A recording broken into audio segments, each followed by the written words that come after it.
This episode of the ECWM podcast has been brought to you by Benelli. Dominate the skies. Kent Cartridge, Canada. High quality, high performance shotgun shells for waterfowl, turkey, upland, sporting clays, and more. Sitka, turning clothing into gear. Maritime Dog Training, because I'm the best there is, the best there was, and the best there ever will be. Offering obedience training of all levels, service dog and retriever training in person or online. L&M Trailers, offering trailer rentals and sales in Woodstock, New Brunswick.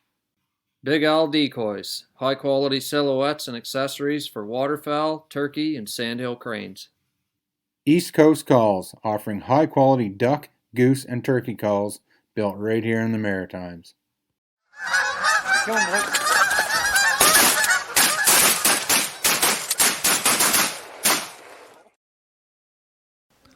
Welcome to the ECWM podcast. Welcome, gentlemen. Welcome. We Good to be here.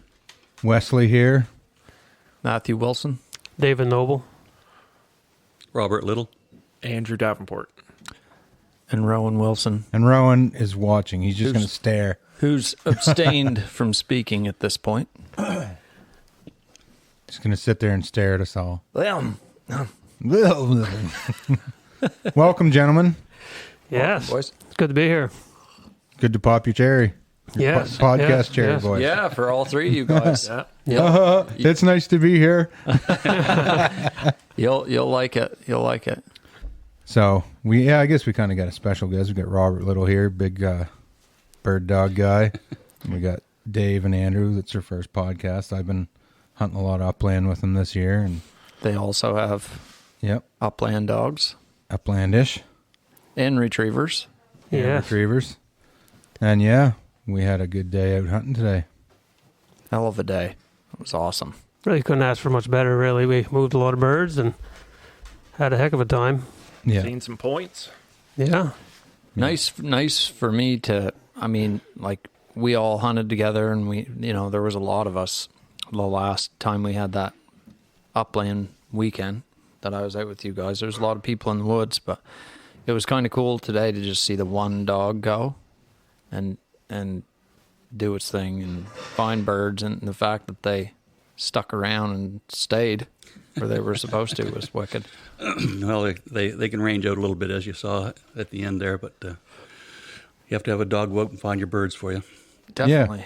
No sense having a dog that's going to be at your feet. You're just going to kick those birds up anyway. So. That's right. I definitely appreciate that with what you have there in the GPS collars. And I mean, those dogs know that that's what they're supposed to do. Like, that's a huge difference between mine and yours. Is mine are looking for dead birds, and yours are trying to find you birds Looking for live birds. to kill. Hopefully dead birds. Right. And it's an incredible, like you say, you're looking for dead birds, and these other dogs are looking for live birds. And the moment you find them, flush them, shoot, whatever, they're right back on looking for that bird again. Yeah. There's no... Hold my beer. I'll go get you another one. Yeah, they just live for it. The second dog we took out was like... Yeah, damn Remy. That was Remy. Yeah. Remy. Yeah. She's actually a national champion that she won a major championship in North Carolina back in 2020, so she's one of my special dogs. Yeah, we were standing by the truck, just going to shoot the shit and talk about whether we're going to go hunt that other cover on the other side of the road. And she takes off and goes and puts up two birds in there. Frig. And they held tight. Yeah, they did. Birds are holding real good today. Yeah, she wasn't ready to switch her off. No, she wasn't dicking around. There's more woods over here. I'm going to go hunt it. Yeah. While you guys are standing by the trucks, I'll go over here and check this out and go on point twice. Yeah. Deadly. No, Frig, it started off really good. That first cover must have put 5 or 6 birds out of that. Yeah, we figured 6 there, I guess, is what we were thinking, yeah. How many birds did we move on the day? We figured 10-ish? 10. Yeah, we moved 10 today. And I mean... And that's an afternoon. Yeah. How many was it? How much actual hunting time? Oh, geez, it wasn't much because we only... A couple hours, maybe. 2 Yeah. hours, yeah. Yeah. Yeah. No. There's a lot more driving back to, from one spot to the other, really, than anything, because Yeah. we were just mainly doing line fences, so... Kind of a new type of hunting for me. Like I'm used to cover hunting and woodcock covers, where this is basically hedgerows running through and across two potato fields, and it's kind of nice. Kind of remind me of days out in Kansas when we used to chase pheasant out there. But same sort of country, and you guys have some special cover up here for that. It's just neat to be able to hunt grouse and actually get shots. Yep. Not be tangled up in bushes and sticks and leaves, and which is what 90% of October is. Yeah. I think that's the big advantage to the line fencer, really, because you get a lot of shots in the woods, but actual hit percentages are not very good. Well, for me, they're not very good anyway. But Well, you did pretty good today. Yeah, well, especially in the open, you can take your time a little more. And well, okay, there it is. I know when it's going to disappear. In the woods, you're shoulder to gun. You got a quarter second, and you got to squeeze it right. So it makes things kind of hard, But a lot of fun either way. But you got to be on it fast. Yeah, that's right. Yeah. And that comes with time, I guess. But it was fun. Have you guys ever hunted over a pointer before? Well, I mean, our own, training, but this is the first time. No, like an English pointer. No, this is the first time. There's only one pointer, right, Rob? Apparently, they haven't been educated yet. Yeah. Okay. Well, I mean, like for even just in general, I would say an older A seasoned dog, his first time really. I mean, like Andrew has Maya, which does pretty good. She's 3 now, I believe. Yeah. So I mean, she does pretty good. But I mean, like as far as 6, 7, 8 year old dog, I mean, it's quite special, really. Mm-hmm. Yeah, I agree. A lot of miles on dogs like that. They know the game well. Yeah. They know what they're there to do. When you kick them out of the truck, Well, it's just little things. They know how to work the wind. Watching her running some of those hedgerows, I mean, she knew to stay on the downwind side all the time. Like just little things like that. Boog, he's only 7 months, and I mean, he's just bouncing all over the place. Just things they learn. But Well, it was fun today, guys. Thank you for inviting me. you'll have to come up and make it an annual trip. We could do that. When things shut down Yeah. your way, you can come Do up that, and for sure. basically any time in December is when we Yep. start doing this type of hunting. Yeah. So yeah, fun super fun. super glad you came up. It was a really cool experience for me, for sure. Maybe you can tell us a little bit about your story, Robert, like how you. Well, I mean, what your sort of your hunting life, and then how you got into. how far do you want me to go back? You don't have. I got the bug really at a young age. My great uncle had setters, and him and my father would hunt woodcock and grouse in the fall. They always take a week or two off and go to our camp and hunt. And when I got a little bit older, I went along with them, and you kind of remember the fun it was to go with those guys and see those dogs. And once you see a dog go flying through the woods and freeze on point, basically in midair, and give you the opportunity to shoot birds, it kind of sticks with you. And when I got older, my first dog was actually a Springer Spaniel. I bought that. We bought our first house in 1980 in St. John, and killed a lot of birds with that dog. But the memory of that those setters pointing birds always stuck with me. So I went from there shortly afterwards. I had short hairs, and I had some setters along the way as well. And then 17 years ago, when I turned 50, I said to my wife, I want to get into field trials. I was always kind of on the periphery of field trials. I never really did them, but I've attended them. So I said I want to get myself a pointer, an English pointer, and get into field trials. And I got myself a nice dog from a guy by the name of Christopher Clark down in Nova Scotia, and went to my first field trial and kind of got hooked on that as well. And I've guided hunters all my life, really, all my adult life, and just that upland hunting and bird dogs in general kind of gets in your blood, and Definitely. it's just one of those things that you like and you keep doing every fall. And I've done some professional dog training for clients over the last 10 years. 10 years, I believe, yeah. And just something that you like doing. Yeah, most definitely. Now, you said when you lived in St. John, you had a Springer. Like, I know a few guys in the retriever game now that had Springers, probably around that same time, and I know that there's still a decent following for Springers. But back in the 80s, was there a lot of springers around? Not a lot in New Brunswick that I know of, but Nova Scotia, it's a popular Yeah. thing because they it's a popular breed for pheasants, and Right. they had quite a Springer Spaniel group down there, and there's nothing wrong with that type of hunting. I just found that at the end of the day, I was getting tendonitis in my arm from being ready to shoot all the time, and of course with a pointing dog, it's a little bit more relaxed walking in on a Controlled. on a point. Rather than being ready for a flushing dog to flush a bird. So it's just something that, it's a matter of choice, I guess. And again, a good flushing dog will find you many birds, but it's just whether you like that point or not. You cut your teeth on That's right. pointers, Yeah. basically. Yeah. And it would have always stuck with you. I mean, Absolutely. Geez, I mean, he's been around labs and retrievers his whole life, but I mean, for me, that was a huge deal today. But I mean, for him, holy geez, like that'll probably be something that he'll You'll be probably- telling the same sort of story. We you're- went hunting with this guy one Yeah, time, and he had a He pointer. got pretty excited. Oh man. Oh man, I was pumped. I was on the road screaming, standing Yeah. back Well, there watching. He was standing there holding his bird, and I was taking a picture, and the bird was like shaking. He's like, "Man, I'm pumped." He's like, Yeah. "I'm shaking." Yeah. And I mean, We're talking about Matt's son, Rowan. Who Yeah, died today, Rowan. which I was How glad old to is he see. now? It's- 15. 15. And I mean, to see a young man standing there like that just shot a bird And hunted. over a dog that was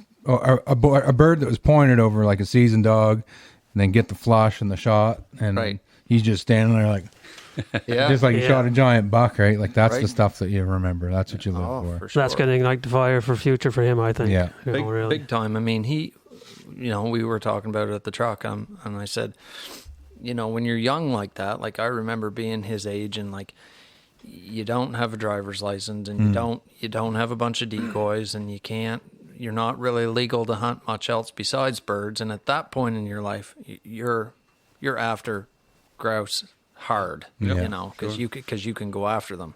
And I mean, Yeah. that's a big part of your life at that stage, because I remember being like that.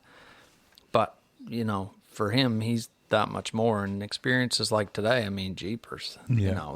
I see a bird dog in your future. Yeah. I mean, yeah. You got what, 4 now? Yeah, I got 4 now. What's another one? Well, two of them are unfortunately 10 years old, so they're getting older. And every winter that goes Yeah. by that they make it is a good winter. I mean, Yeah. they're great dogs, but they are old. They got a lot of miles on, so, and they're not like, as you know, I mean, they're not like your average couch potato. They got a lot of bumps and bruises. They're athletes. They got a lot of bumps and bruises, and things don't work like they used to. A lot of arthritis. So, but yeah, definitely. I could certainly see him having a dog like that. I could even see myself having a dog like that in the future. Well, the 3 of us will be training a lot. Yeah. Hard, so Waterfowl in the morning, and you can come upland in the that's afternoon. what's fun, right? Like Yeah. obviously I love to waterfowl hunt. It's number one, but to go out waterfowl hunting in the morning, come home, have some lunch, take a nap, and then, should go do something and just grab the dog and hit the woods for grouse or woodcock. Like, Yeah. Hard to beat that. yeah, it is. Like, it's just. Is there an upland breed that grabs your eye? Like, are you drawn to one? Any specific one? Pointers. Yeah. Yeah. Yeah. I wonder why. You're just saying that because I'm here. The thing about it is, my grandfather always had a picture in his living room, and it was one of those ones that almost looked like it was quilted, and it had he had a couple Brittany's growing as he was, well, I say growing up, but not growing up, when he was a customs officer. And he hunted with the dog a little bit, but it didn't really know that much. Wasn't well trained or anything like that. But he did have a picture in there, and it had pointers on it. And he spoke one time about a guy that used to come up that had pointers that would do the job. And anyway, when I think about dogs like that you see that seem to be because for me, I'm the same way as you when we were talking about the dogs we like, that are sort of like field trial winners and type dogs like that. Like, if I had one, that's what I would want. A dog that was, proven, had, lineage way back, that were field trial champions. I want to make my job easy, Field trials, they're not for everybody, but that's the type of dog I like, an athletic dog. Sometimes range of a bird dog is something that's discussed a lot, and people have different opinions on it, but to me, if you have a good dog that's honest on their birds and range is not really all that important. If you trust the dog, let the dog go find your bird and go shoot it. I understand that there's limits with range, obviously, but a lot of people get really too hung up on it. For me, I wouldn't mind the range doing it like you do, because you can see where the dog With is. a GPS collar, You've got a GPS collar there. You know the dog isn't, at that point, isn't going to be out there blowing up birds. Like, they're going to go out there. If they find a bird, they're going to wait for you to get there. There's definitely a learning curve to going from a lab that hunts close to a pointing dog that's covering ground. Like with Jace, he was my first pointing dog, a DD, and holy crap. The first time he got out there 200 yards, I about shit a brick. Oh, yeah. I'm like, holy shit, he's gone. And I mean, after a few years, or not even years, after a year or so, you're like, it's nothing. I mean, I've seen him, the farthest he ever got, he got like 1.2 or 1.3 kilometers away. He zigged when he should have zagged by mistake. That's rolling. He was rolling. Yeah, he got in the zone. We were in a good spot, and it was like, he was just following my direction to travel, and anyway, he kind of did get off the path there. It only ever happened once, but I mean, it was pretty common to see him out 200-300 yards. Like, Makes the GPS collar pay for itself pretty quick. Oh, big that's time. bar none the best piece of equipment I ever bought. Like, just the peace of mind it brings. It's expensive. It's an investment, but it's. I'd buy it if it was 3 times as much as what it costs. I don't care. You only have to lose a dog once to figure out that. Yeah, well, exactly, and that's what I say. When he was 1.3 kilometers away, he went to find me, but he hit the trail and he went the wrong way, and he kept going the wrong way, and I had to go get him. From that distance, he's not going to hear you calling him either. No, right? So, he didn't hear shit. I mean, I was calling him back with the collar, but he just lost track where it was. Exactly, yeah. It might have been out of its effective range. No, at it that was point. calling. He tried to come to me, but he just missed my track, and He he went the other way. this way when he should have went that way. And see, a couple points I want to make there. That tone button on those collars, like, since I started using that's been huge, because there is lots of times, like, if I didn't know where my dog was, like, if I just beep like that, they just well, and turn and burn and run back.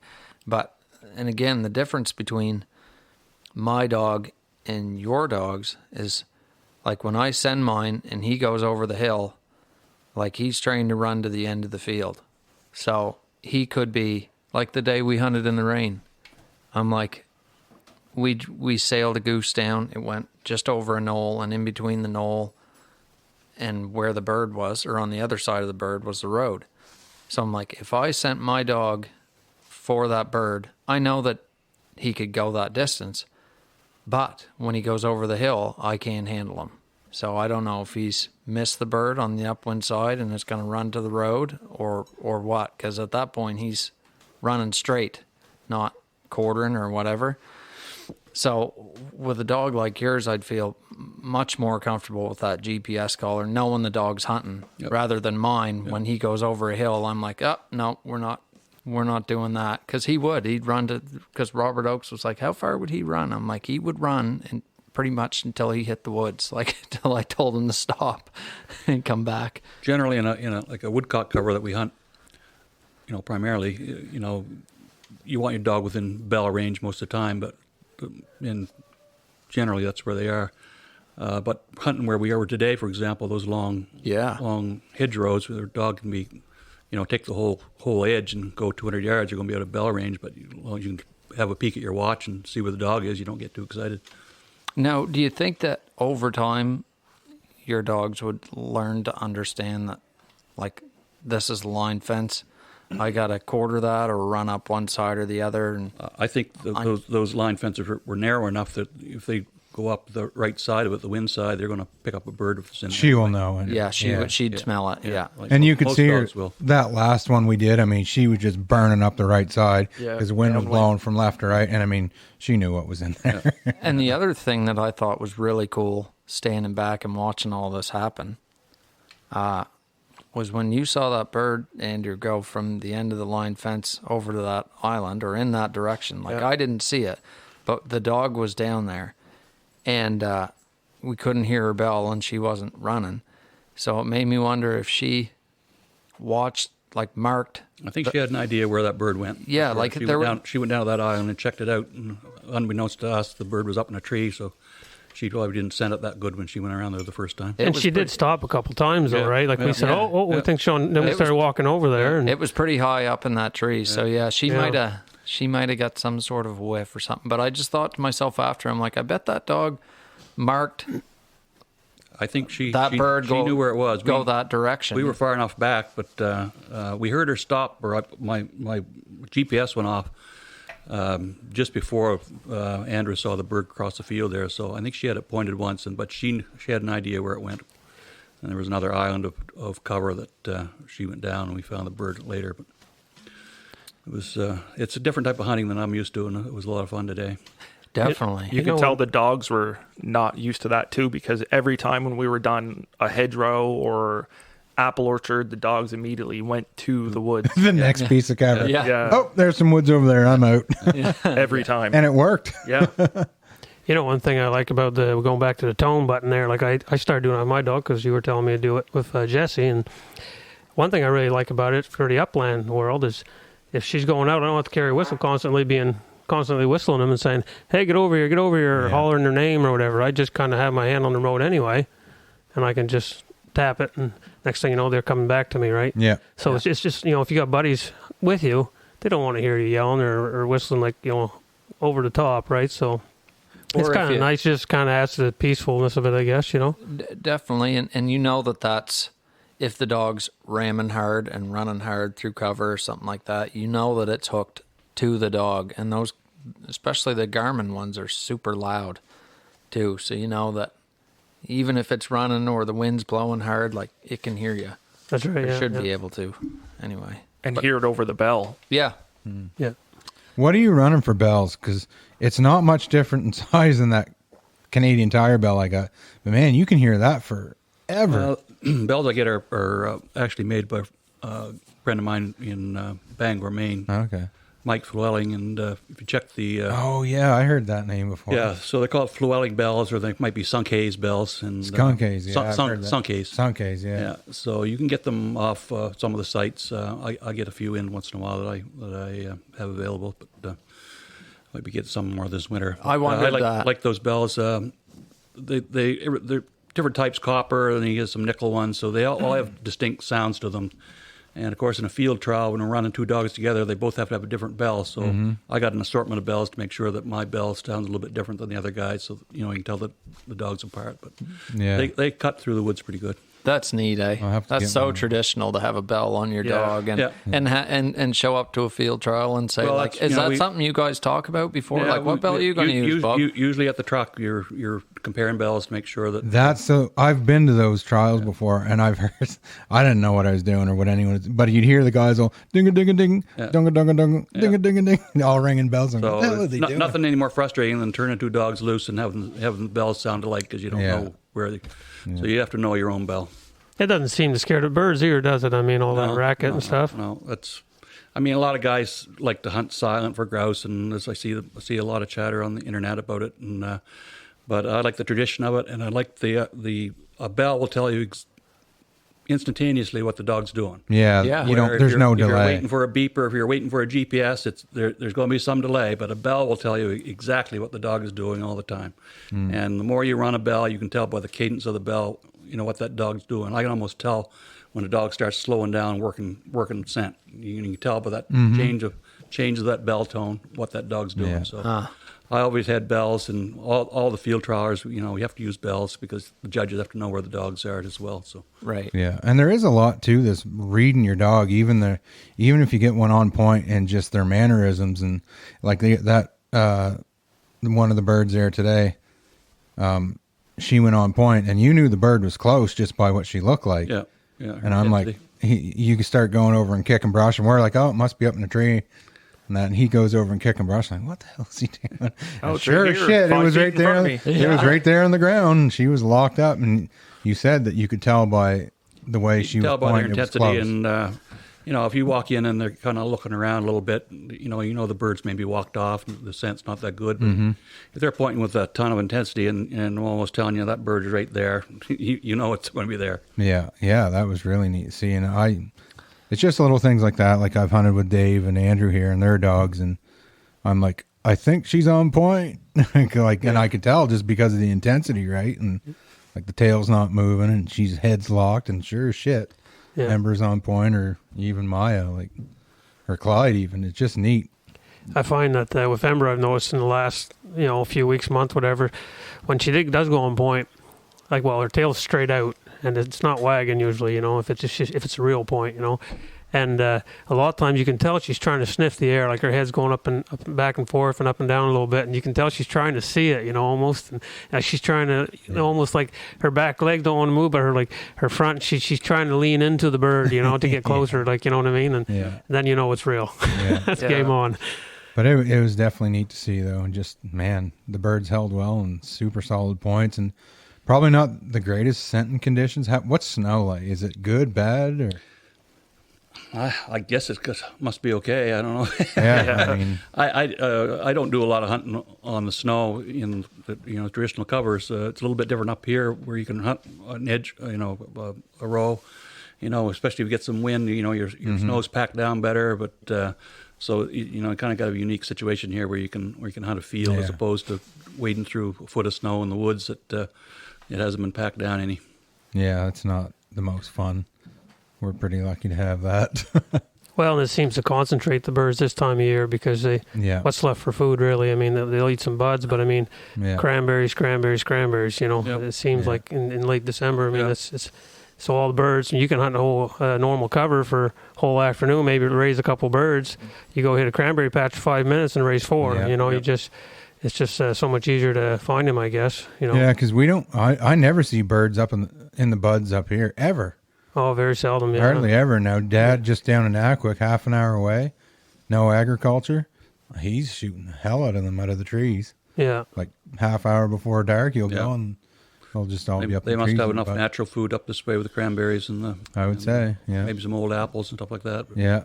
But I noticed about your hedgerows there. There's enough cover in there to hold birds too. You got the red osier, dogwood stuff, and the raspberry patch, and enough softwood. There's just to keep birds. I know a couple of those points a day. The birds are hunkering trying to hide under the spruce trees or fir trees, and just enough cover in those hedgerows to hold your birds. Yeah. They're still feeding on some grass too, like where the snow hasn't built up underneath the trees. Yep. Yeah, that one. I shot one a couple days ago there, and it had had a few buds in it, and it had fern tips. Wasn't it? Yeah, fern tips in it. So. Yeah. But they're still into it a little bit, but mostly cranberries. One thing I wanted to bring up too, like you're talking about how today, when you knew that bird was close just by the way your dog was acting, right?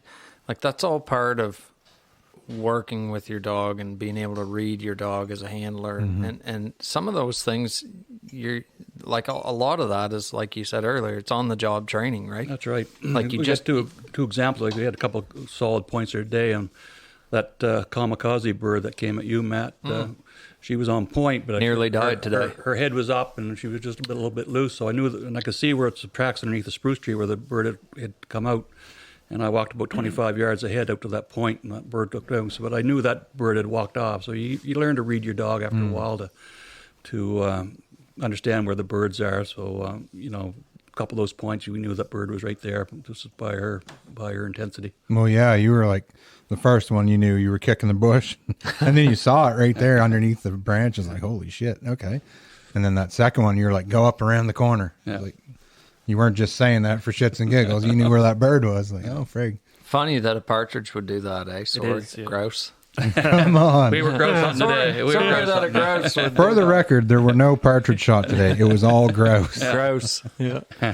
But funny that they would do that too, because like normally that would be like a pheasant preserve thing. Yeah. Oh, I see it right here. We got a kid in the arse, like. I think those birds today were acting, the kind of typically what you'd want a grouse to. The dog was in points.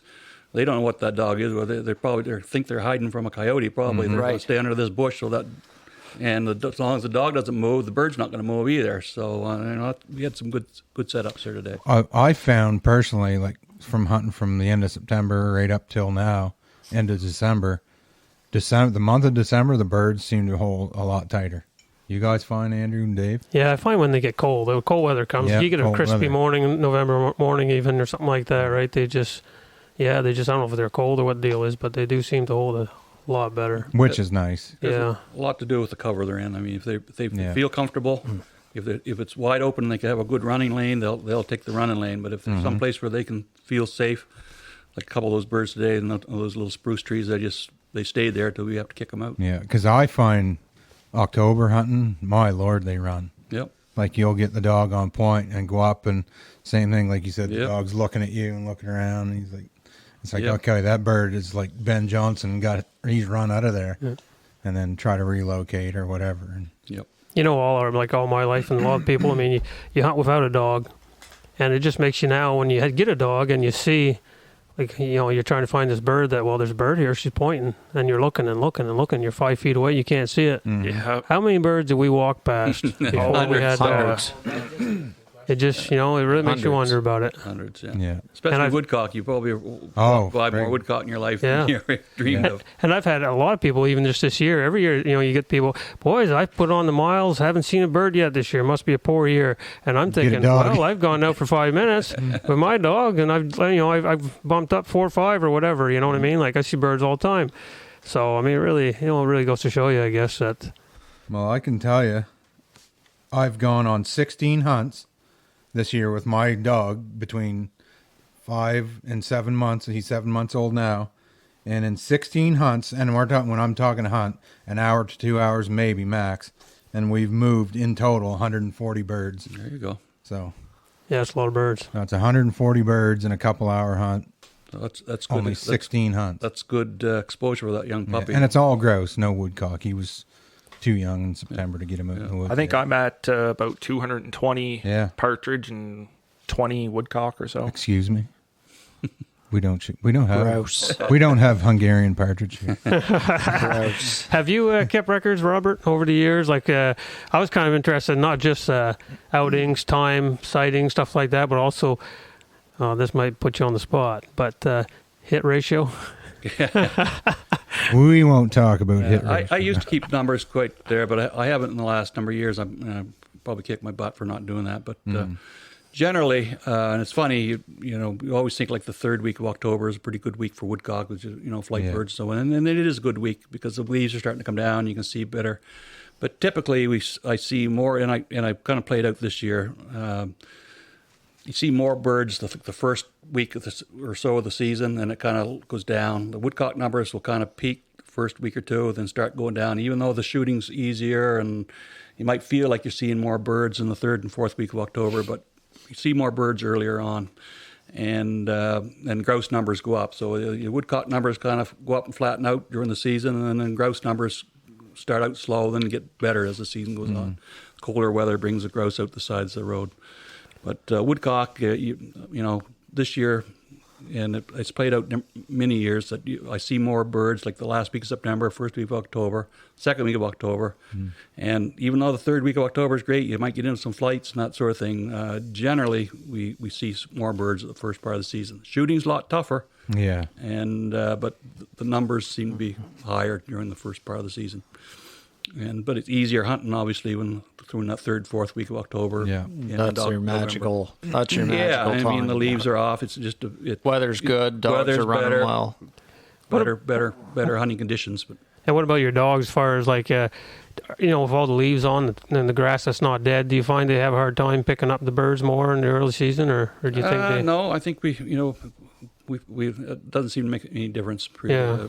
Obviously, if it gets warm in the middle of the day, like it's up in the 20s, the warm weather, it's not as easy finding birds during the middle of the day when it gets warm. But I don't think whether it's the first part of the season or not, they figure it out. But the cooler mornings obviously are a little bit better. They're built for it though, eh? Your dogs. Like, Well, yeah, their they- hide is so. Their hide is Pointers built.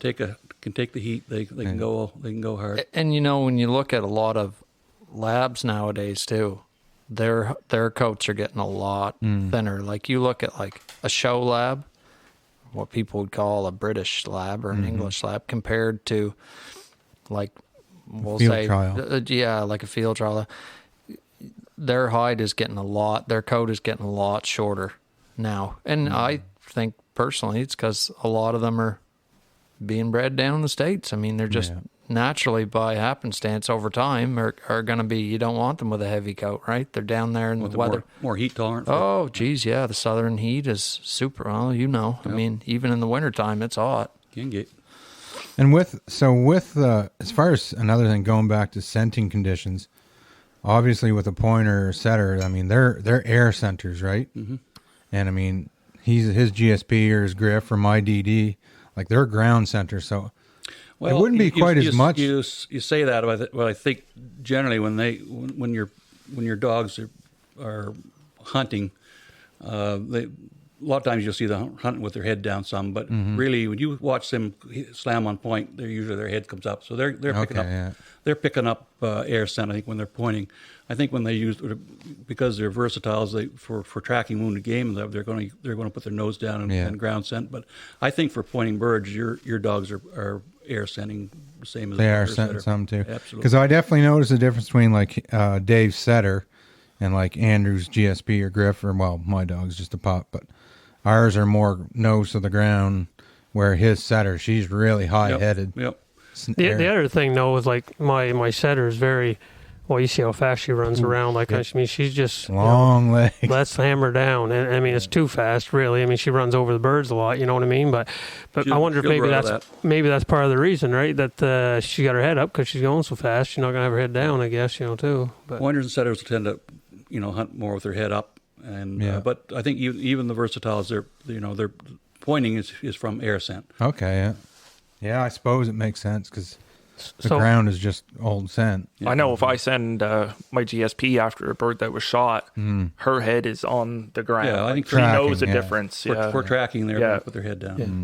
So you were saying, oh, she'll grow out of that there. So when you run your dogs as pups, say, are they hammered down as well? They're hammered down, and it's really something they probably won't. The speed's not going to change any, but she'll learn that when she picked up that first scent, she better stop. Slow down. I wouldn't be too. I like a fast dog, and you'll get to like a fast dog.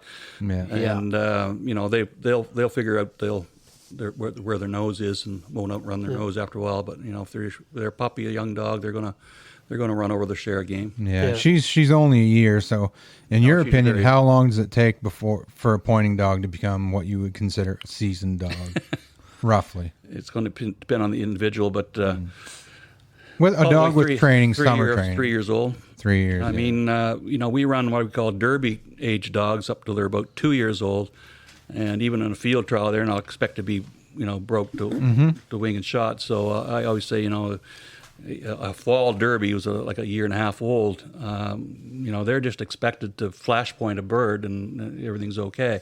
Yeah. So if you extrapolate that to a guy's hunting dog, I think that's guys run into problems because they expect way too much of puppies. Push them too hard. I agree. Push them too hard. Push them too hard too early. Yeah, and even if, not necessarily push them too hard, but expecting too much of them, and they get frustrated. Yeah. So just go have fun with your dog until it's about a year and a half old, and just expose the dog to game and let the dog figure it out on their own. Yeah. Bring out that pointing instinct and that handling.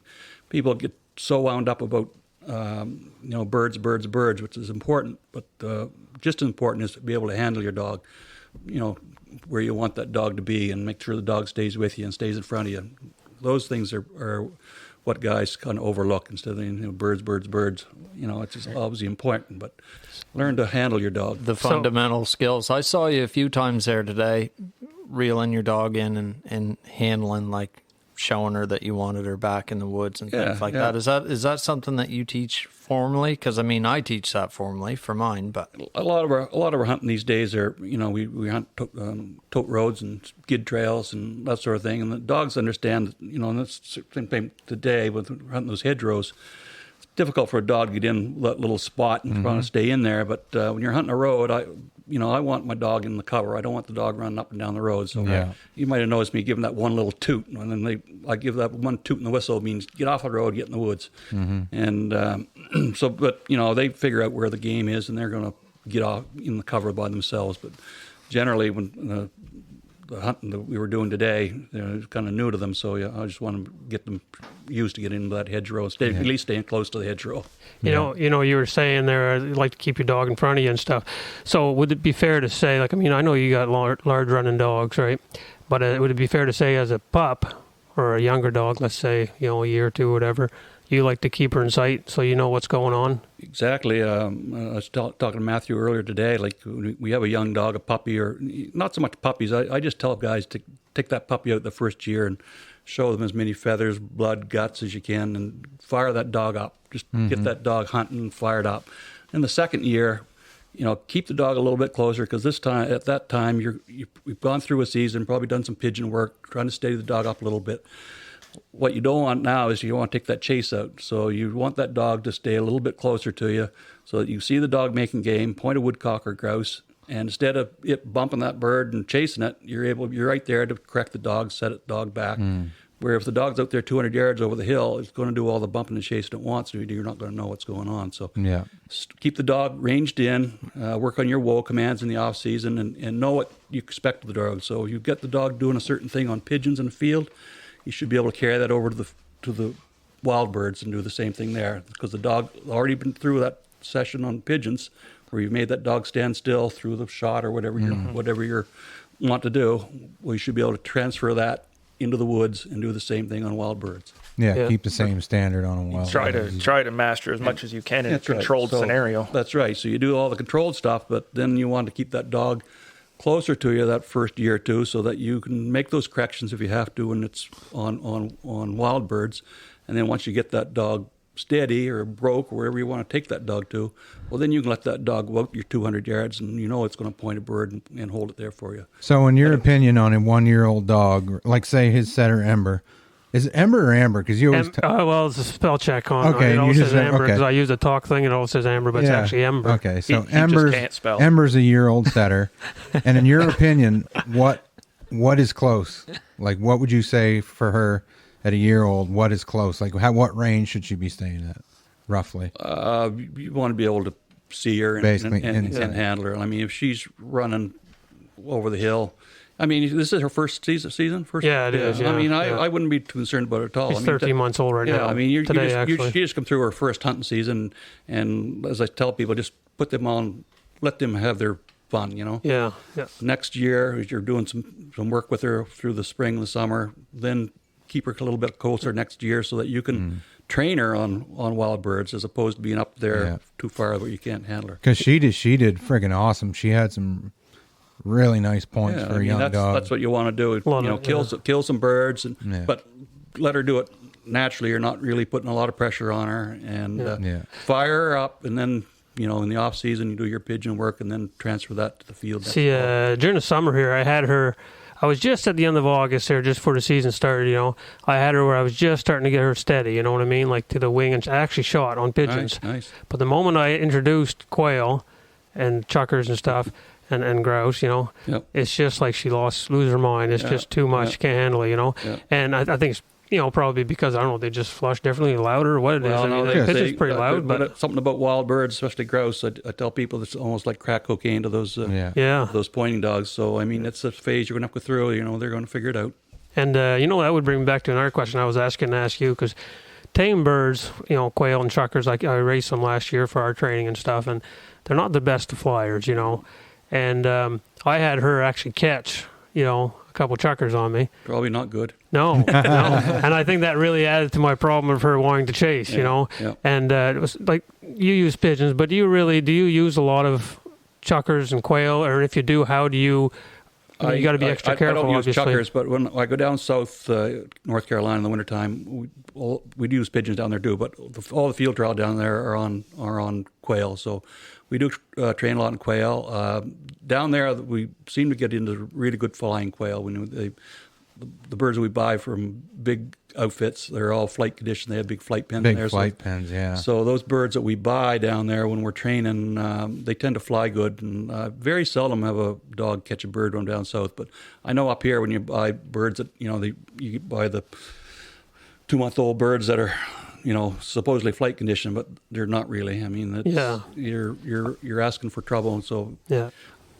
when I do get birds, I get them from Ontario, that guy up there, Gerber. And generally pretty good flying birds. So I think that's probably a good point. If you're going to work with those birds, either make sure you got control of the dog that they're not going to catch them, or Yeah, on that's a big check or cord make sure training, they're yeah. really good flying birds. Yeah, because I was kind of trusting her too much. Right? I was like, well, she's doing good on pigeons, so I'm going to let her Yeah. not have a check Yeah. cord on her because I had to do shooting too sometimes, Yeah. right? And you can't do everything, if you're alone, kind of thing. And Yeah.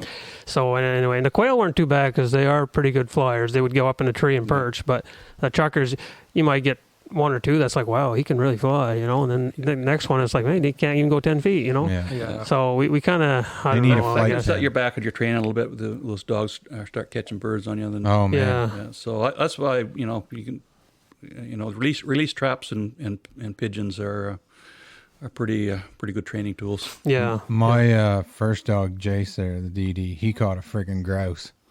Man, that took forever to get him out of chasing them after that. Like a live, healthy grouse. Caught it. I was like, holy shit, how did you do that?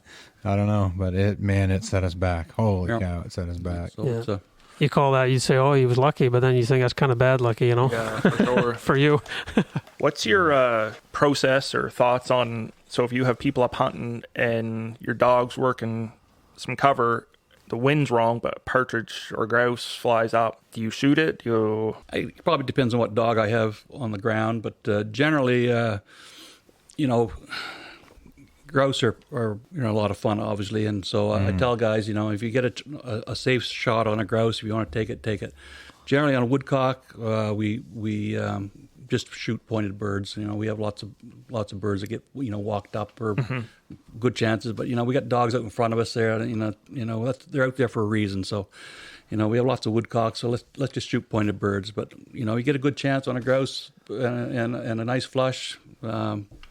Take it. We as long as it's a safe shot, we That's the take biggest that. thing, yeah. And that's you. But a lot of times, if if it's a young dog and that dog's in hot pursuit of that bird, you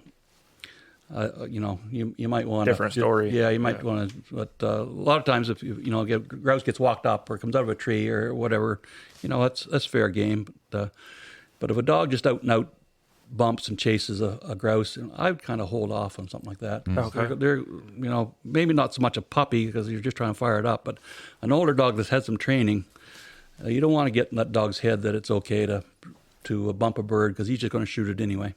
So you might want to instead of shooting that bird, putting your gun down for a second and correcting that dog by kicking him by the ruff of the neck and the Right. collar and setting him back with that. So a lot of use it's it very as a- specific to the dog. Use it as a training opportunity as opposed to just putting meat on the table. Right. Yeah.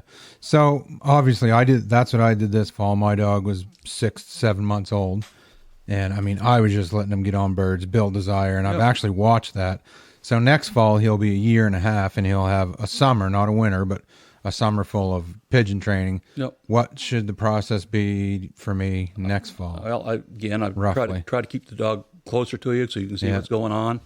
It depends on how far you take the dog with the pigeons. If you Yeah. want the dog to be steady to wing and shot, which is pretty young for that dog even next fall. Yeah. But you want next fall, I would say, be able to have that dog stand still so you can walk in front of it, flush the bird yourself. If it breaks on the flush or the shot, not a big deal because you can correct that later as the dog ages. But generally, you're looking for a dog that you're able to have stand there and allow you to walk in front of and flush the bird. Okay. Yeah. Yeah. Because this year it's been fun to watch. Like I said, we've been on 16 hunts together. That's it. And in those 16 hunts, from the first time to the last hunt, which was just 2 days ago, watching his drive and his desire and his ability to find birds and actually hunt and quarter and stuff has been really neat. Like, He knows his purpose. yeah, he knows what he knows what he wants to do now, which is exactly what I want him to do. And I mean, I only shot one over him. We put up a dozen birds. Yeah, well, I'd But- say with puppies, I'm not shy in shooting because you're just Yeah. it's more of a fire up thing, and So I tell people, 90% of this bird dog training is just exposure to game that you're hunting. And that's what I noticed. Like 2 days ago on one of the birds, I flushed. Well, we actually flushed 4. He was hunting upwind, my mistake. Anyway, but we weren't really looking to shoot. And anyway, one of the birds we put up flew out across the field, and he took off after that just a eye and like yip yip yip. He was I'm excited, and that's the first time like that he's ever done that. So you can see his drive and desire has gone from like, holy shit, what was that, to just freaking out. And he'll point on the flush a lot and stuff. It's just been fun to watch. But next year will be a little bit more fun for you. Yeah. Something that goes in what kind of in the same idea what we're talking about here is, let's say you get to a spot and your dog's on point and you walk up and you're like, man, like this is really thick cover. If I go in there and flush that bird, start kicking around, there's no way I'm ever going to get a shot. Now, what's your take on that? Like, I mean, of course you're going to say it's going to depend on maybe the age, but when is it like, when is it okay to say, Ember, get in there? You know what I mean? Do you ever let your dogs go? I don't personally do that. If you watch enough video and talk to people, like that's got it's a British thing where they train their dogs to flush the birds for them, and it's just not something it's not a North American thing. For pointing dogs here, we're expected to flush the bird ourselves. You can get into a lot of trouble that way because my other dog, Jace, I never trained him to relocate. When I tapped him on the head, that bird was coming up, and it didn't matter if it was 15 yards away or 50. Yeah. And that's the issue. If I didn't put the bird up and I let him go, he was going to put it up no matter what. And a lot of time with the grouse, they friggin' run out on you. Yeah. So is relocation something you're supposed to train, or is that just automatic? Because I thought it was automatic. Well, it's not automatic because if that bird's close, for example, you come to a thicket and that dog's pointing there, and you don't want to go in there and flush. The bird might be right there. So what you're saying to the dog, if you turn it loose, go ahead and flush that bird because he's still smelling the bird. Yeah. Right. A relocation is where they kind of lost scent. You've done your big flushing job, so you're going to let the dog relocate, and it's going to go up and hit scent again and stop and point. Yeah. Right. So that's relocation. But on the scenario you're talking about, if you tap that dog, because he's probably just still smelling that bird, smelling where that bird was, he's going to go ahead and probably, some dogs will go ahead and point it again. But a lot of times, he might think, well, you're just want me to flush that bird for you. If that's what you've been trying to do. So really, that's something I do not do. Is I'll even if I'll flush, and I have an old saying. I said, dog goes on point. You flush as if it's a grouse, and you settle for a woodcock. Right. So I make it like a 25-yard flush and come back to the dog before I relocate him. Well, that's another question I was going to ask. How far do you go? So 25 yards. That's another thing. Yeah. You watch. Don't be afraid to flush and let that dog stand there. Flush. So we're watching grouse hunting videos and stuff, and there's no one to learn from. Like I can watch retriever training videos. I can watch it in an open field, exactly what they do. So your dog goes on point. You're presumably on a grouse. How do you approach your dog on point? In cover, not like where we were today. So what do you do? A lot of times it depends on the path or the trail or whatever you're trying to follow. Sometimes you have no choice but come in from behind. But if you have a choice and you think you're in grouse cover, you try to come in from the side and maybe, so the dog can kind of see you, sense where you're coming, and the bird's going to be out in front of the dog. And, a lot of times when I'm taking, especially new people, I'm taking hunting, they'll come to the dog and they'll kind of freeze and stand behind the dog and get by the dog. Get ahead of the dog. The bird 99% of the time is going to be in front of that dog somewhere. It's not going to be behind the dog. It's going to be in front of the dog. So get out in front of the dog. That's going to put you closer to that bird. So if you have a chance, always an opportunity to come in from the side, then kind of come in with that angle, then go out in front of the dog. And how far in front of the dog do you typically I don't mind. When that dog stops, it's stopping for a reason. So exactly. I'm going to make a really good flushing attempt because you're rewarding the dog. You're telling the dog, you've done your job, stand still. I'm going to flush this big area here. If I can't get a bird up, I go back to the dog, tap my head. You go up and try. So how big of an area? Like 20 yards? I say 20, 25 yards. Especially if you think it's a running grouse, you try to get that bird in the air. But that's a relocation. That's not a you go flush it. That's right. I've gone 25 yards. Right. I can't find it. It's ran. You go find it for me again. So as far as getting the dog to flush itself, it's just something I don't do. I know some guys train for that, but it's not something I Makes sense, though. I mean, you're allowing your dog to break and flush the bird, well, and then they're like, holy shit, that was fun. It's a different type of situation. It's common in Europe, apparently, for people to train their dogs to do that. And God bless them, but it's just not something that we do. Yeah, like I got in trouble with Jace. I just obviously I don't know what the hell I'm doing, and I just wouldn't be able to find the bird. But I wasn't making a solid attempt because I don't Didn't know how get to do out it. in front of I've never had anyone like you to show I me think what people to do. So. get too excited to move that dog on instead of just the dog done its part. It smelled a bird. Yeah. Here, stop. It's got you into the area. Make a good flushing attempt. Try to get that bird in the air. I've been making that mistake this year a lot, and I'm thinking in my head, and I'm like, every time I go in, I go in maybe 10 yards,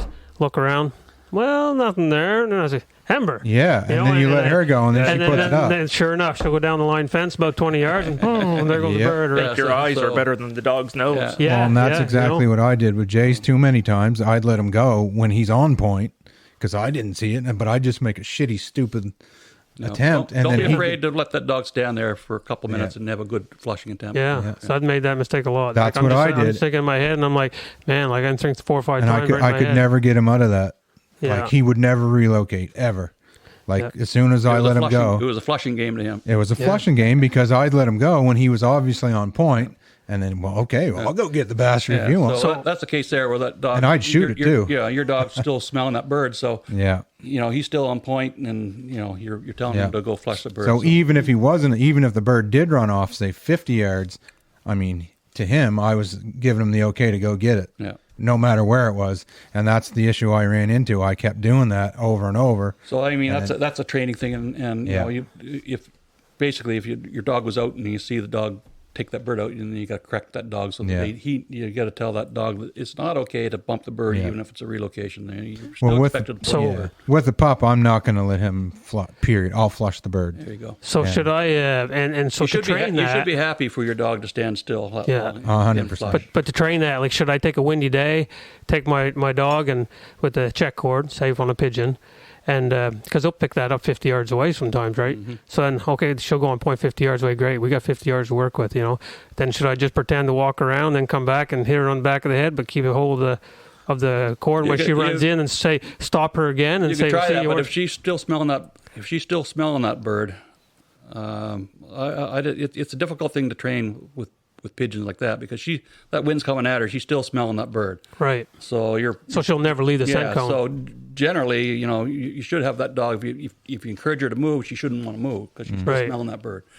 So really the only way to train it's it- a wild bird thing, really. It's Right. it's when that bird ran off on you. If you had good running pheasants, maybe you could try that in the field. But Right. it'd be a difficult drill to do. Some with things you pigeons. just can't recreate. And that's why we just do so much. We have the availability to do some training in the summer when the birds are off nest. That July, August, September training is invaluable because wild bird dogs need wild birds. So that's another question as far as training with pigeons. Do you like to set a pigeon out for a long time, get a big, heavy scent cone, or do you leave them out a short time so you avoid the 50-yard points? Because that's a tricky area. Yeah, it is. But a lot of times I make sure that dog's not coming in right straight downwind. That You make sure you cut. Yeah, Yeah. You cut the thing so it's not hitting that bird from 50 yards away and wanting to creep and all that stuff. So I like to have it set up so that the dog comes by and hits that scent like crosswind or whatever. just yeah, Yeah. hits it hard and stops. You really, when you see that, like I had a little area and it was like say 50 yards, and my dog would pick it up 50 yards. I'm like, she can't be smelling that far. It really makes you realize, holy smokes, they got a good nose. They can smell They a long do. way. Well, you Reason think realistically, the worst dog, so we'll say like A pug. a pug or a bulldog, can smell 10,000 times better than we can. Yeah. So like That's the worst. You think of things like bloodhounds that would be on the upper end of the scale that would smell hundreds of thousands of times better than we can. Yeah. They might as well be blind. Like they could see the world by scent. They smell color, basically. You know what I mean? Like that. Yeah. So when you think about things like that, Yep. really makes sense for a dog like that. But something else I wanted to make a point of, and I did write it down here too, was that sometimes I think that we get way too ultra focused on a goal at the end, and we forget about the fundamentals, like the process to get there and whatever dog work we're doing.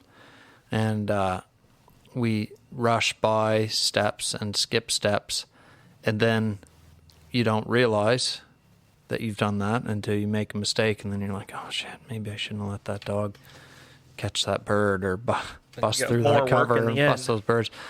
So, but one other thing I wanted to say too is in my game, there was a lot of chatter about, like, got to get that dog retrieving, got to get them all wound up, and don't worry about steadiness and things like that. And for some of the dogs that I've worked with before this past year, that was definitely a thing. Like, they weren't really puppies, but they were young dogs and definitely needed that, because just the work would be enough mental stress for them, you know, besides trying to get them excited about doing the job. But I wondered, like, with the dog I have now, and even Mike Lardy has said the same thing, he's like, now some of these dogs are so high octane that it's not as critical to wind them up. Like, they need to be Yep. checked down Yep. a little earlier because they're so wild. Like, if you don't, like for my guy, like if I wouldn't have checked him down, I'd had a lot of trouble because he's just so much horsepower. You have to read your puppies. Whatever they can stand. I mean, Right. I've had, dogs. The dogs are well-bred dogs that are broke the wing and shot when they're a year old. Right, But 'cause they're others just because so- they can take it. They're They can so take- high octane. Well, they can take training. yeah. Where other dogs, you say, well, yeah, I got to take some more time with this dog because I don't want to create a problem. But Right. you read your dog and know what they can handle. Right. You can bring a dog to a higher level quicker. But Right. I encourage people that maybe haven't just have the odd dog every 10 years to take your time and go through the steps. But you get a lot of dogs, you know what you're looking at. You can move dogs on at a quicker pace if you have the right dog. Is there a program that you would kind of recommend for people to follow, like a training program? Anybody that you know that has something out there, like a DVD set or like books? There's different ones, obviously, but I don't know. People probably heard of Rick and Ronnie Smith. I think it's called the Smith Method, or the Hunt Smith. Yeah, or, Delmar Smith. Well, it started with Delmar, who was their uncle, but they have videos and they do seminars and that sort of thing. So I use the belly band, or electric collar around the dog's waist for steadiness, and that's a big thing. So they call it the silent method, and I kind of overlay the commands, as we go through that. But get into a training situation here, but that's one program that I kind of follow is, I use the woe post, the belly band, and that silent method they call it. And I use parts of there's an old book called by I think Paul Long, and it's an old time trainer. Basically heal and woe, heal and woe, heal and woe, heal the dog woe, heal the dog woe, get the dog used to walking by the dog. And he's an old book, but a lot of people still follow that guideline too, Paul Long. And so between the Paul Long method and the Smith method, kind of a combination of those two. Would you recommend that everybody start with like a solid foundation of obedience? Absolutely. I mean, I think there's an old saying for bird dogs, there's really three things. The dog has to go with you. In other words, go hunt with you and stay in front of you. The dog has to come when it's called, and the dog's got to stop and command, like a woe training. So you get those three things down, and a lot of it is obedience training. So your woe training in the yard, your come when you're called, and go with you. Go, stop, come. Yep. There's nothing more frustrating than a dog doesn't have basic obedience. You can take a mutt with basic, or I shouldn't say mutt, but you can take a dog that's not a hunting dog and have good obedience and go have a good time. But you can take a hunting dog that's got all the genetics in it. If they're not obedient, you're gonna have a terrible time. If they don't go with you and come when you're called, there's not much good to them. Well, for me, I always said that, like, if your dog, it's like building a house. Obedience is, and I say this to my clients all the time, I'm like, obedience is the foundation. Yep. So whether your dog's going to be a field trial champion or a dog that's going to hold the couch down while you're gone to work, They all need that foundation. Whatever you build on top of that foundation is whatever you want to do. But that's like your preschool, kindergarten. Those are your foundational tools and skills that start you teach your dog how to learn. That's right. And I'm like, man, if your dog won't listen to you when they're 6 inches away, like, how are they going to when they're 60 feet away? Like, you can't communicate with them, So, that goes without saying. yeah, definitely. Something I'd like to talk about is a number of dogs out. You see a lot of shows or whatever; they'll have 2-3 dogs out. We've run a few dogs together. That's just more for us for fun. Yeah. Yeah. Somebody asked me that question today, and really, That was me. And when I'm hunting or guiding, we just hunt one dog at a time. I know lots of guys run 2 dogs, a brace of dogs. It's kind of pretty and it's kind of romantic looking to have one dog back than the other and those sort of things. Now, training, if I have another handler with me, we train in the summertime because we're trying to duplicate a field trial. When you'll handle your dog and I'll handle my dog, and we'll try to have them hunt together, and we'll get them backing. Hopefully, one of them will find a bird. We bring the other one dog into back, so it's a training thing. But for hunting, I tell people, we're hunting in tight cover here, especially. I mean, it's a little bit different, maybe, and even what we're doing today, you could probably run 2 dogs. But generally, in woodcock grouse cover, 1 dog, from my point of view, is plenty. And I tell people, the reason why you have 2 or 3 dogs is that you can go all day, rotate your dogs. Right. And if a dog gets tired, you can have another dog to work. But if you run them all at the same time, they're all going to be tired by noon. So, Yeah, true. And if you want to hunt a bunch of covers, So I mean, especially young dogs that you're trying to concentrate on one dog and do some training with, all the other dog's going to do is mess that dog up. So just if my advice to anybody with multiple dogs, or you have friends, just rotate, take your time, and what we do is that whoever has the young dog, especially in hunting season when you're going hunting, whoever's going to handle the dog, he doesn't carry a gun. He just focuses on the dog.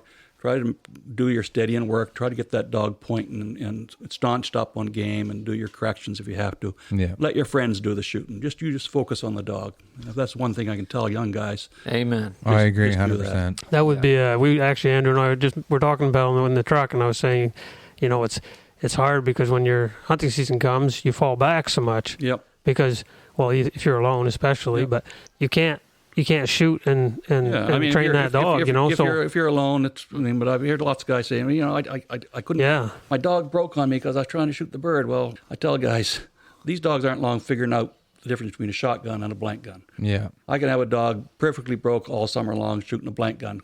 You get a shotgun, they're anticipating that bird falling out of the sky. That dog's going to break on you.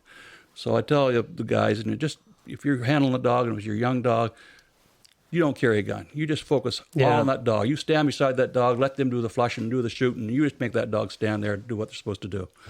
So you'll walk up. I mean, you're not going to run a check cord on them on a real situation. But you'll walk up. You have your, obviously you can't even operate an e-collar while you're shooting a gun. No, exactly, yeah. You're just focusing on training that dog. Let the other guys do the shooting. If they kill a bird for that dog, it's a bonus. And you just make the dog do what you want the dog to do. And you'll use your e-collar as enforcement, not a check cord. You won't walk up, snap a check cord on it and say, okay, now I got total control here. Well, if you should be doing your base work so that you have that dog woe trained so that you can, that dog breaks and you can correct the dog and he knows he's broke the woe command instead of the bird. The bird shouldn't have nothing to do with it. In other words, if that dog breaks and chases a bird and you're correcting him for breaking his woe command, not for the fact he's chasing a bird. Right. Yeah. Yeah, Exactly. and I mean this fall's different. I mean, we had 3 dogs a year or less.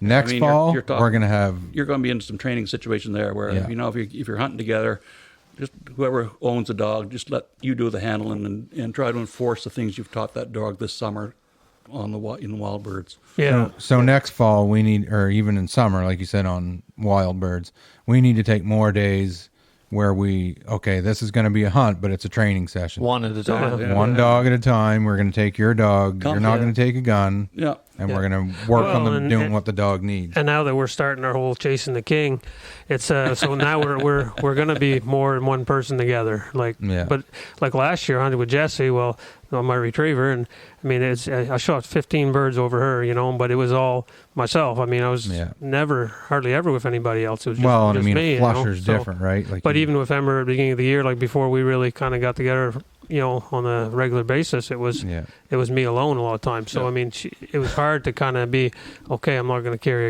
I mean, I guess I could just went out and flush birds. That's me for the last 20 years doing it all Yeah. by myself because there's But nobody. if I have a young dog that you want to kill some birds, and if I even September, season up 15 September, I really don't do a lot of hunting.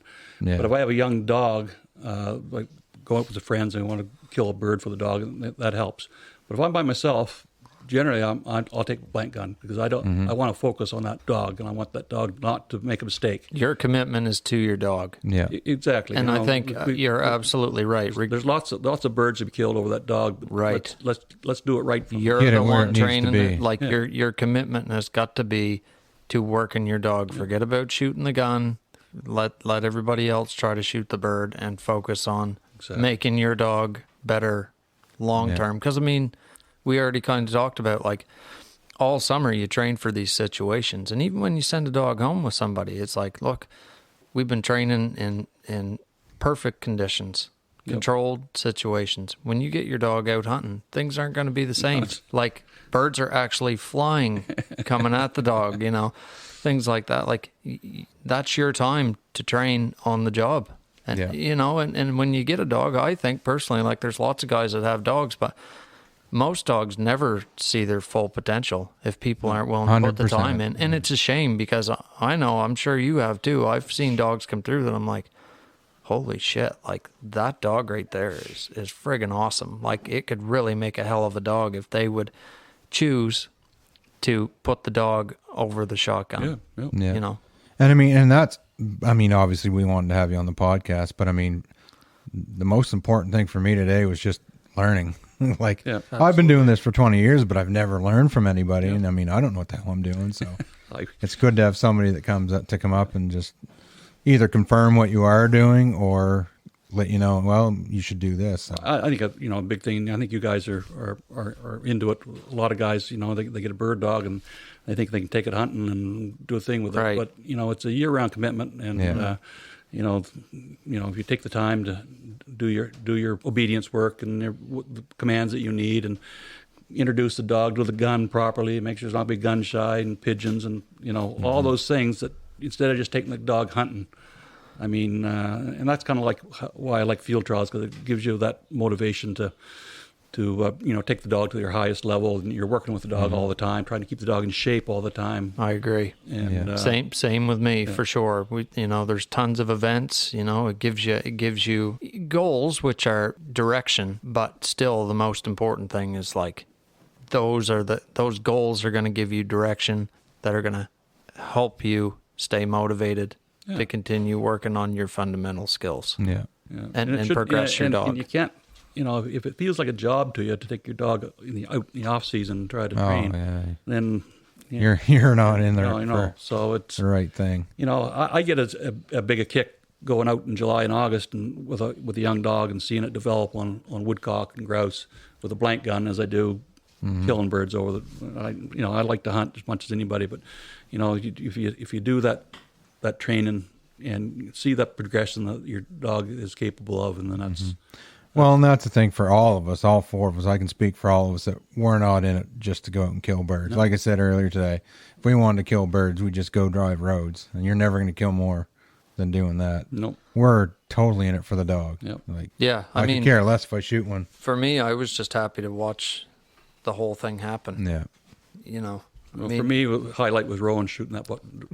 Me too. That whole scenario was friggin' wicked. Was awesome, and it's all on film. Yeah, it's good. It was. I pictured that whole thing. There was a point that came out of the trees, and I was like, he's going to fly down that tree line, and I'm going to pick him off right there. And I just walked around and stood right there. And it was skeet shooting. He just went, he stepped on it, and it was like, poof, right there. Yeah. Didn't have time to think about it. Pull. But I mean, guiding too. Like when you're guiding, you couldn't run your dog. Like it would be somewhat monotonous. It'd be a long week. You know what I mean? It would be a long week. But for you, it's kind of a paid training session. Like I look forward to that in the fall. Like this was my young dog's first fall, and I mean, she did a great job. She's at a senior level. I got to run some smaller blind retrieves with her. Like it was great. It's cool to see especially with a young dog, like you guys we all have young dogs, but you guys are into the grouse and woodcock. But it's cool to see them take all the skills that you taught them in the summertime, put it into use in the fall, and then they start to go, holy shit. That's what he was talking about. Yeah, figuring Now it out. I see why we were doing this for, you know.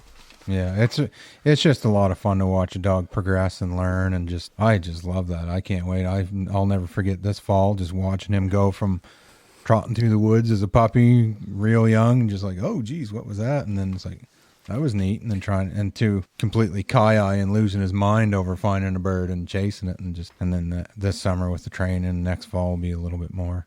I'm sure we'll probably get our first pointed bird and Sure you will. killed or whatever, or shot at anyway. The intensity on a pointing dog is just, you can't replace it. You know, body language and even their eyes. Like when Mike Griff goes on a point, and it's not questionable. Like, he knows there's a bird there, his eyes bug right out. Yeah, it's neat to watch him work too for such a young dog, like 10 or 11 months old, and watch him like track and point and track and point and track and point. He's pointing really well for such a young dog. Like, he's held like staunch points and had bird shot over and steady. Yeah, he's been fun so far. Yeah, he's really done well for.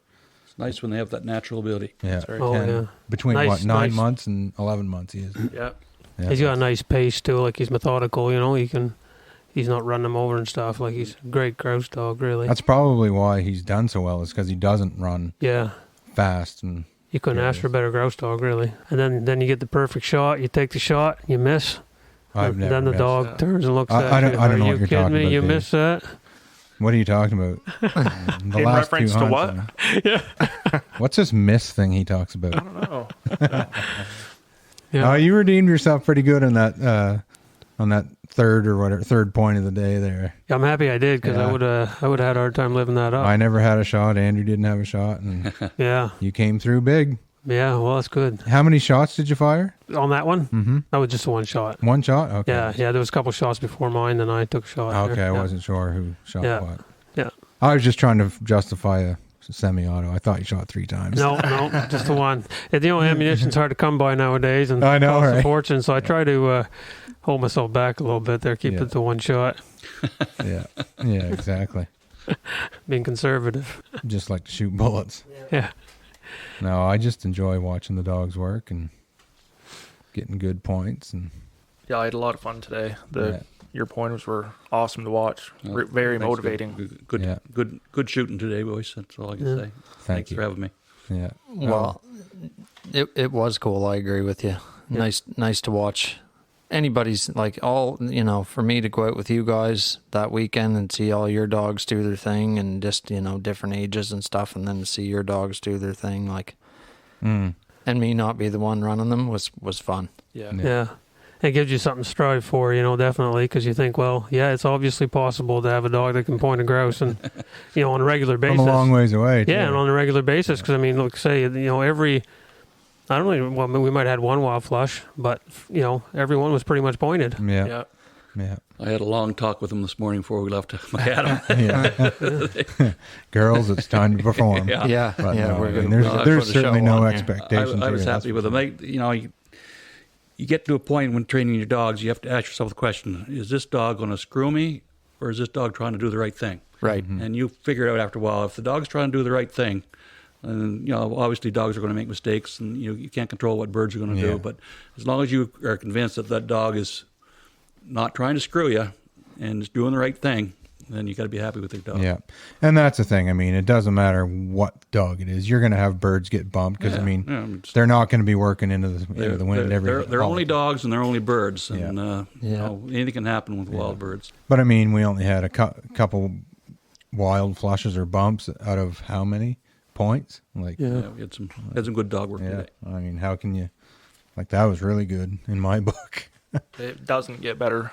No, like that was a lot of pointed birds and not very many flushes, like bumps or whatever. Like, Yeah.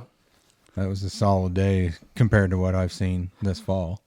Really. Well, and again, for me, like the progression to seeing your guys' dogs that are all young dogs and like how old's your oldest? 3. So just over like a derby aged dog, and then to see your dogs, which are like advanced or finished dogs, like it's cool to see the difference in them Yeah. all, you know. And you coming can up definitely through. see the difference between Maya and the younger bucks. Oh too. yeah, 100%. She's really pretty. She's a pretty solid dog. Yeah. But it takes, you know, when they get up to your dog's age, like they're so good if you've done the job. Like if you've done the job like you have, you've been committed to the process and you've put them on a lot of birds and you've had, you know, you've really focused on your fundamentals and stuff. Like at the point that they're at, you just kind of kick them. I mean, you don't just kick them out of the truck and they go find 100 birds, but you know, You put some confidence in your dog to Yeah. let the dog go do what it's bred to do instead of you know not trusting the dog. I mean, if you have a dog, young dog, obviously if you're doing training, you know you're always kind of on top of that dog. But you get to a certain age where you know the dog either going to do it today or it's not, and you know most days it does it. So you put the confidence in the dog, let the dog go find the bird, do what it's bred to do, go out and find a bird and point him. And I think one thing you said earlier in the podcast too about how people are definitely in a rush to get that 6-month-old dog to a finished level, and I think that we steal that joy from ourselves. We don't. Are you talking to someone at this table? We don't. We don't. I'm not looking at anyone or mentioning any names. I'm talking about. I'm actually talking about myself. I mean, I've been there. I mean, definitely, you know, jammed a lot of training into dogs, and definitely got them there. But like now that I look back on it, I'm like, it's such a process. It's not that means that once your dog's 3 years old, just by chance they're going to be an awesome dog. Yeah. But it's like we have to forget about saying when my dog's a master hunter, then I'll be happy. It's like, what about all the things that happen in between there that are like, Process. geez, my dog knows how to run a channel blind now, or it points a bird and is steady to wing shot. Like there's all these things that I think when we're in a great big rush that we forget about, and we steal that joy from ourselves by just being so goal Having too high focused. expectations. and we don't manage our expectations enough. We're like, this dog's got to be a national champion by the time they're eight months old. I think I said that on the other podcast I was on. You know, they asked me what, and it's to recognize that you know all these dogs aren't born equal. So I mean, right. don't expect too much of a dog that you know maybe not good at certain thing, but better at another thing. But so just manage your expectations and not every dog's going to be a Michael Jordan, right? No. Like there are some 1 in a million dogs that are just better than the rest. They're just awesome. So I want to read a little thing here. It says, the purpose of setting goals is to win the game. The purpose of building systems or following programs for us. The purpose of building systems is to continue playing the game. True long-term thinking is goalless thinking. It's not about any single accomplishment. It's about the cycle of endless refinement and continuous improvement. So if you can't attach that to dog training, I don't know what you could. You know what I mean? Because certainly after you've been around a few dogs and you look back and you go, okay, like I know I screwed that up with this dog and I know I screwed that up with this dog. I think everybody can say that at one point or another you've rushed through it and you haven't enjoyed the process and you haven't focused enough on taking the time that dog needs. Right.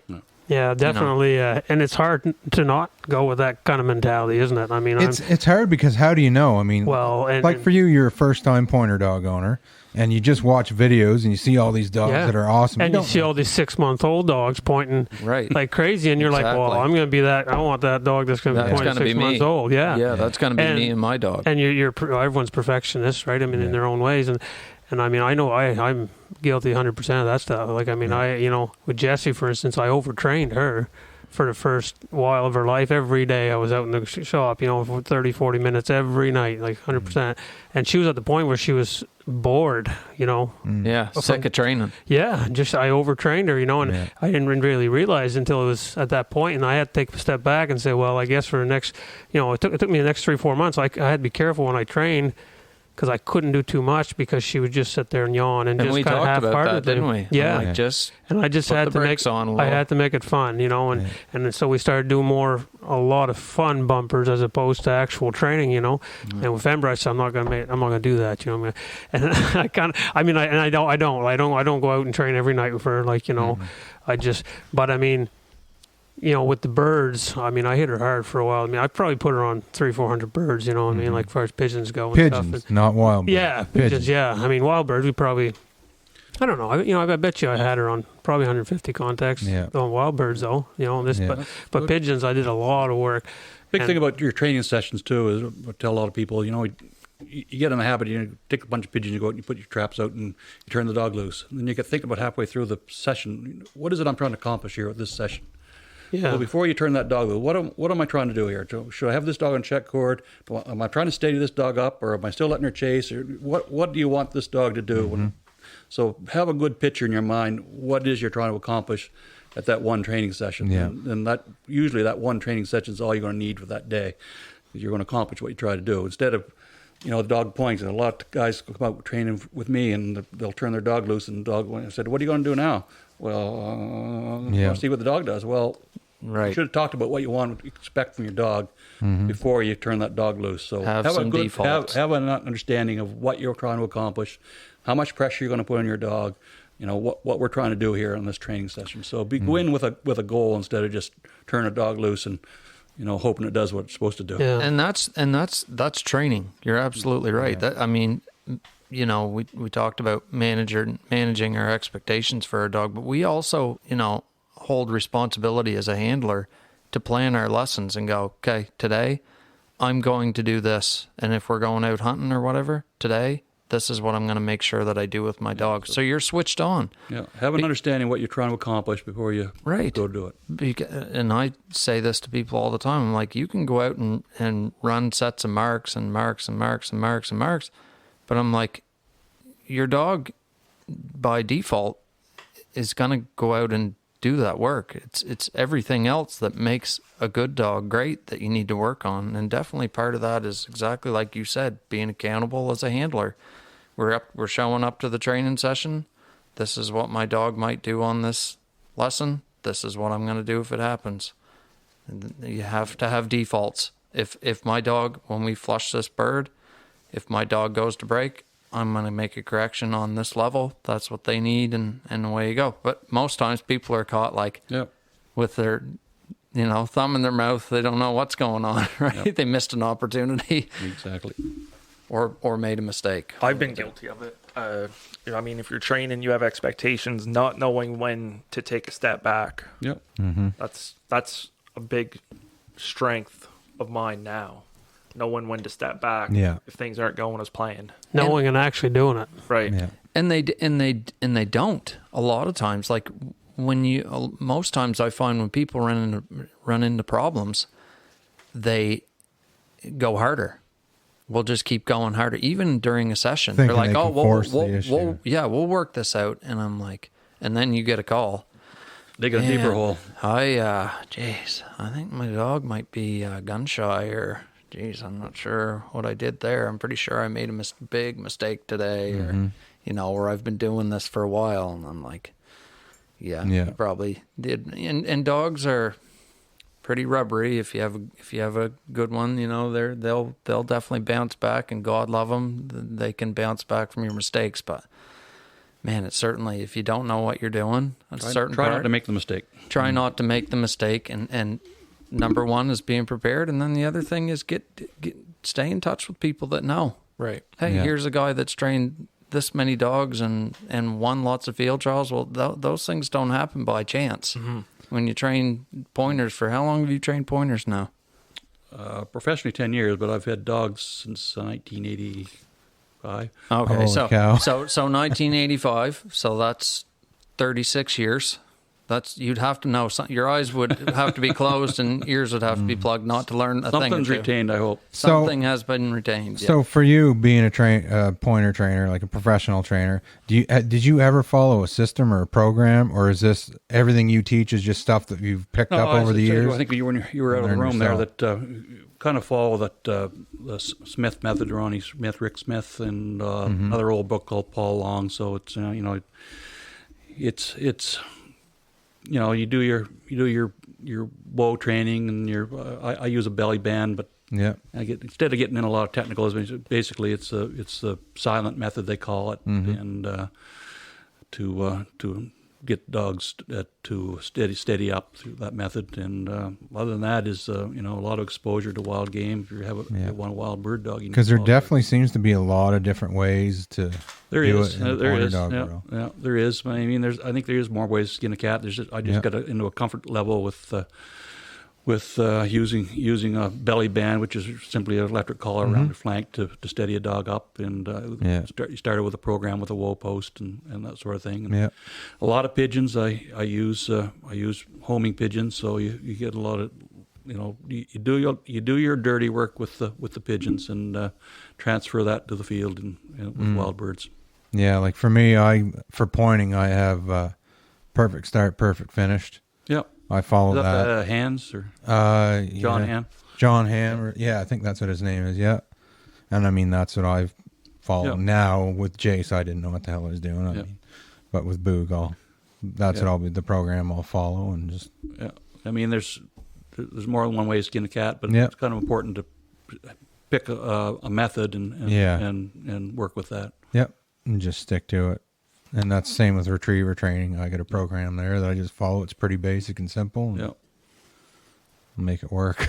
And you're absolutely right. Like there's 101 ways to train a dog to get to the end result. If it's teaching your dog to sit, like my method is not the only method, and neither is yours. No. But they'll both get the dog to sit its butt on the ground. Or a lot of people swear by using the belly band. A lot of people. You want to use a pinch collar and neck stimulation or correction, and I've just had good luck with using the belly band. Yeah, I've seen that. It encourages them not to sit down.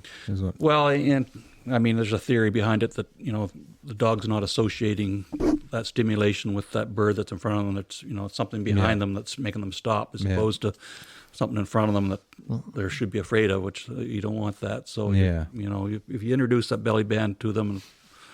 Program that I use, and then for the first couple of years, even in the woods, I'm running up with that belly band on, steadying them up, and that's just a method I use, and a lot of guys do use it. Yeah. I use the belly band a little bit there in my training, and my understanding was through. Well, I was going through standing stone kennels, I guess, what I was looking at, and also, but they were using it as a whoa command, teach the whoa, and so you apply light stimulus, But I found you had to be careful not to even just when I say light, her number would be 4 or 5 on my collar, and if I had on 1, even she would react, on the belly because it's sensitive. I mean, but if you went too high, like the 3 say, it would actually make her sit down. Everyone says, "Oh no, it stops from sitting down." Not for my dog. It seemed like if you went a little too much, she'd sit right down. She didn't know what was going on. I just got to back you up for a second though. Did you go through the program with the woe post? I did not do bow post. No, I was teaching. We didn't want to get into a training thing here, but it's all good. Lay it in there. If you go through the woe post, if you follow that Smith method, and then you do about a 3-week program where you do a half hitch around their flank, and that tightens up like a suitcase, right? And it's a woe post. I'd have to show it to you, but you tighten the dog up, and they get used to that half hitch tightening around their flank, and you do that every day for 2 or 3 weeks till they're standing still, and they feel that rope tightening up around their waist. And then you overlay the belly band at the same time. See, and the program you're talking about, that's the thing you watch the video and it just shows the belly band. It doesn't talk about a woe post. No, it doesn't. No, that's why it goes right to it. Yeah, so a guy throws a collar on his dog's waist and then just. Yeah, I mean. And don't get me wrong, it's a good. I like Standstone big time, and it did work for what we were doing. But all I'm saying is I had to be careful not to go too much stimulus because she would try to set. So you go through your woe post training with the check cord around their waist, and there's a whole program to it, and I could show you easier and tell you about it here. Yeah. No, I did. I mean, I looked it up on YouTube, and I did very little of that, just because I did a lot of the suitcase. I'd just kind of have her heel and walking by, and then I'd say whoa, and I'd just make sure that she wouldn't sit down, I'd just kind of pick her up if I had to or whatever. But so I did a lot of that. You know what I mean? I guess I like the belly band because it gets you in a position once you get the dog conditioned to it, then you can correct the dog very easily because they know that when they feel that, they have to stop. So if they're chasing a bird through the woods and you see it, you can stop them with that belly band. So all I'm going to ask you is that when you get to a correction stage, how are you going to correct your dog, on the neck or a belly band? Now I do it on the neck. Okay, so Yeah. and you've gone through a whole program with that. You're gonna Yeah. have, you got to watch the DVDs I gave you because that's Yeah. what, See, I didn't want to get into a training thing here. I don't- yeah. and that's okay, but see, that's one of the things, right? Like when you watch these programs, because like I've got lots of them at the house, because there wasn't anybody. I mean, north of here, there's nobody, yeah. and the closest person would have been Fredericton, I guess. But little things like that, where you could have somebody physically say to you, "Hey, David, do it like this, and this is why, because you might run into this." Like, that's invaluable. Yep. Yeah. You know, so for people that are listening to this, if there's somebody in your area that's done it before, or you know that you could, I mean, they don't even have to be in your area, that you could reach out to that could help you with simple things like that, because some of these videos don't show, like you were saying, YouTube, like, yeah, like, specifically, yeah. like problems. You You know can what get I mean? in big trouble. You know, they don't show you, hey, they just take a trained dog and say, this is how it's supposed to go. And you do it with your untrained dog that you're training Yeah. for that process, and it doesn't go that way.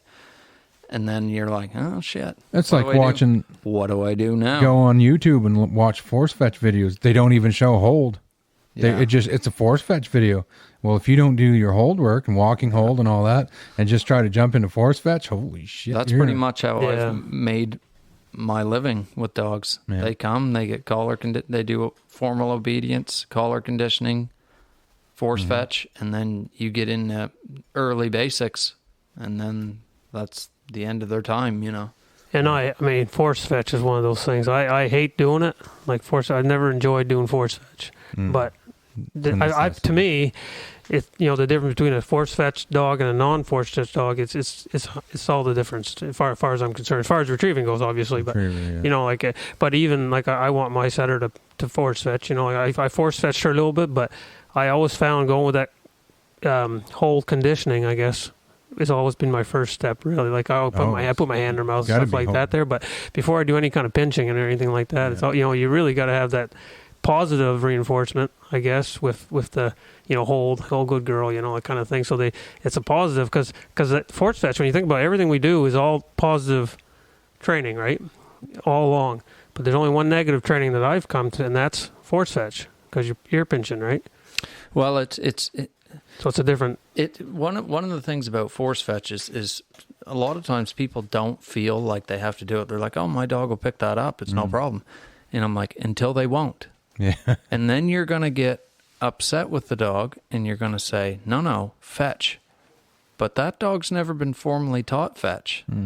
So if you decide to make a correction after that for saying fetch, if the dog refuses, is that fair to the dog? No, No. it hasn't been trained for it. It's not fair to the dog because you haven't formally taught that dog what fetch means. Yeah. And you haven't taught the dog what hold means.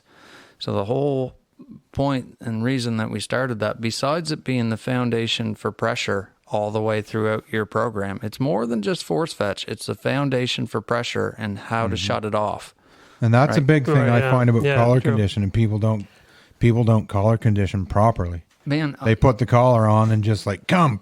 yeah, and I'll tell you, I've force fetched collar conditioned way more pet dogs because I'm like, Yeah.